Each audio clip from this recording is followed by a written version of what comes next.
Hey guys, what's up? This is Husnain Sarwar, subject matter expert of cybersecurity and also attack surface management platform. Today we have a very prestigious guest from US, Dr. Erdal Ozkaya. Welcome, sir. How are Thank you you? very much. I'm wonderful. It's great to be here in Pakistan, in Lahore, and in the Global CISO Summit. Thank you for your wonderful support. All right, I'm the president of Global CISO Forum, and I'm also the CISO of Morgan State University. I have more than 25 years experience. I worked in a global bank as a CISO. I worked in a global tech firm as CISO advisor. I have multiple books. My life is all about cybersecurity. Right, sir. As we are heading towards post-digital era, where the technology singularity is going to be achieved, how you think like in 2026, what's the posture of cybersecurity and the AI? Every year, the posture of cybersecurity is getting more critical. Every year, new invention is coming, and we deep dive into new inventions without thinking cybersecurity. An example, when AI first launched, I'm not talking about the dangers of AI. People started to search everything in AI. What happened? OpenAI conversations were published in Google one-to-one. Yeah.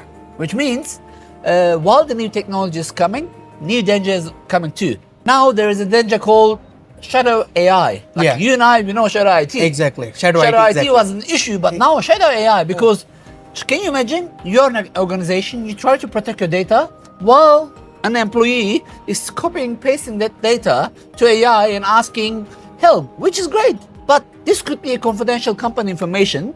Now, if they share it with an open platform, then they will train the data based on your company, which means data leak.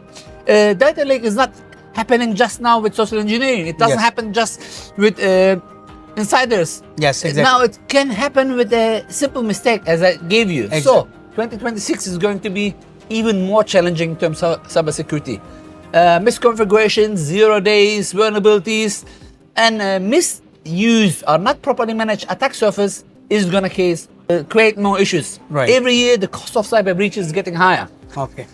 From 2024 to 2025, it rose 10%. Now it's 4.88 million, which I see it's going to be more than 5 million cost for simple cyber breach. So it's getting worse unless we do something, and which we do. You know, there are some great products, there are some great events, great talents that we try to raise the cybersecurity bar. But we have to make sure that we give it in a way, we bridge it in a way to our end users so they can help us to secure the environment. Right. Sir, I would like to know about also OT security, because as the AI is increasing, you know, the supply chain attacks is also increasing. And how you think like we should have to utilize the devices and should have to train our people of Hack 5 devices or Hack RF devices as well, with the perspective of OT security for offense and defense security as well? OT security is unfortunately the least taken care security. Okay.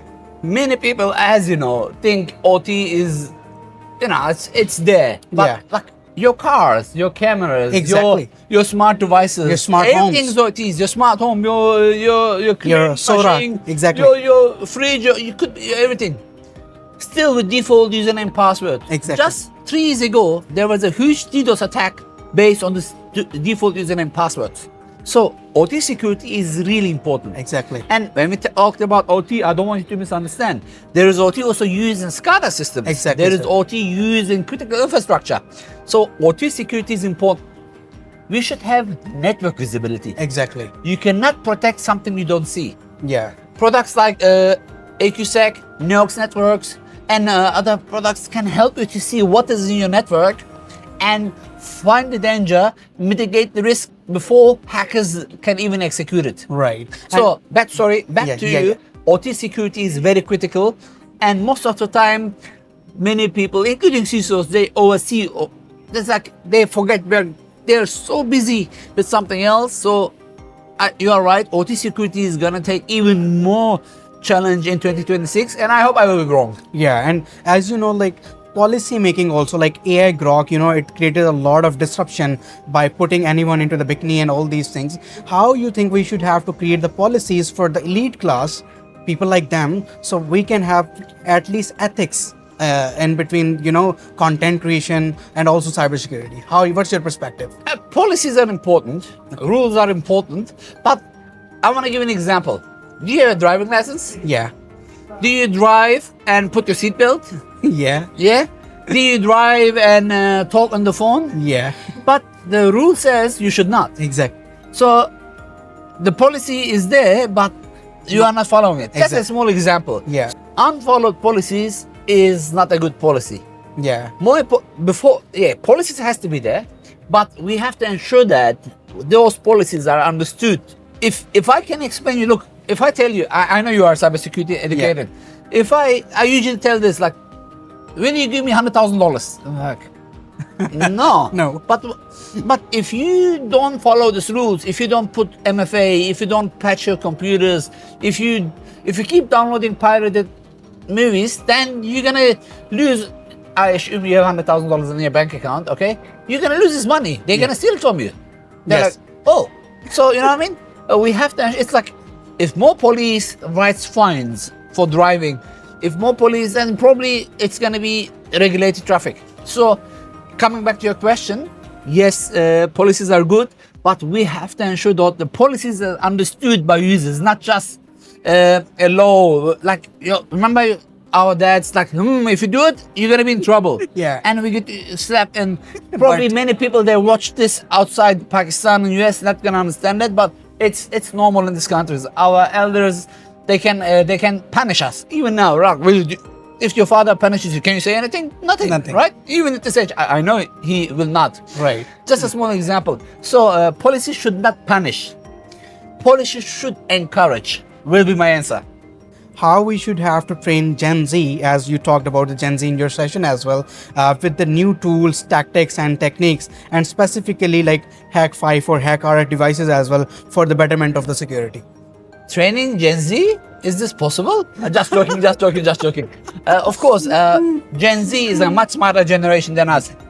Just joking. They're the smart ones, the bad ones. So we have, Gen Z likes, look, they have a short attention span.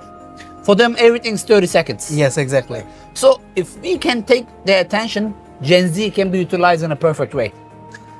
Those tools has to take their attentions. And honestly, there are some great tools in the market.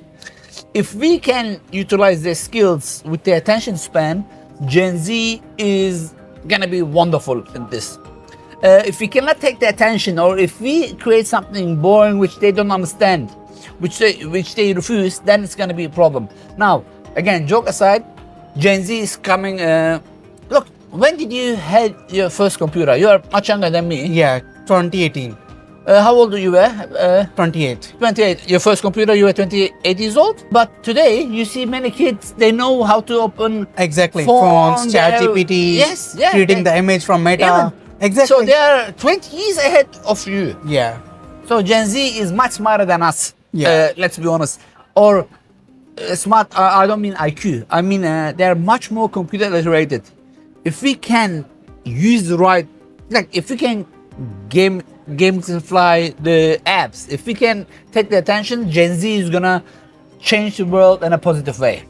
Right. And final message, how you feel to work with the Pakistani security researchers and Pakistani hackers. And I keep coming back, which means I love them.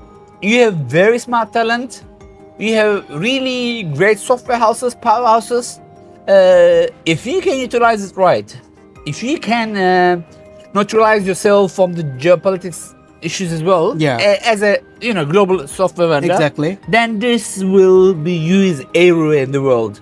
There is going to be always politics. Yes, exactly. There's going to be always, doesn't matter what you create, one country is going to say, this is Pakistani, or you're going to say, this is from Bangladesh or from Bangladesh or from India. You know what I mean? Exactly. Today, when you use the technology, if it's useful, look, many people ban some drinks, soda drinks, exactly, but because they are origin from a country. Yeah.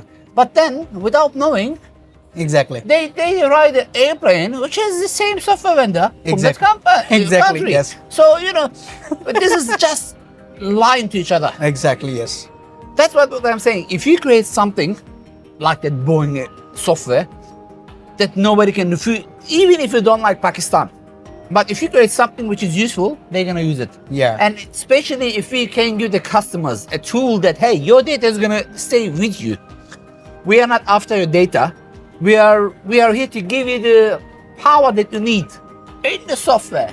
Then things will change. And I believe you have this great opportunity with your software as well. Exactly, and we are also providing trainings and consultancy services as well. Thank you so much, sir, for your time. If any final your note or any feedback for us, you can give us. Sure. I mean, I saw your product in the keynote. Yeah. It looks really promising. It's needed. It's not unique, but it has some unique features. Like I saw similar products before. So training is important for Pakistan community. Yes. Ensure you got the training. The training will differentiate than others. Like Yes. everybody goes to university. Yes, exactly. But not everybody does the extra effort to get some extra training. yes, I mean, I have more than 100 certifications. exactly. I And saw. people like, when I first started, like, why? I'm like, you know, how many, let's say, what is your computer study? Like bachelor's in computer science. Bachelor of Computer Science. How Yeah. many people does roughly graduate from this in Pakistan every year? Roughly 5,000, 10,000. Let's say to 5,000. Yeah, So you have 5,000 competition. How many people are taking that extra training? just 100, 200. 100. So 5,000, that 100 people that take the extra training is going to be, in my opinion, 5 steps ahead of the 5,000. So training is important. Certification is not to tell, to write something in your CV, it's to show what you know. And I think it's really important. Good luck Thank you to so you much. as a company and to you as students. Thank you so much, sir.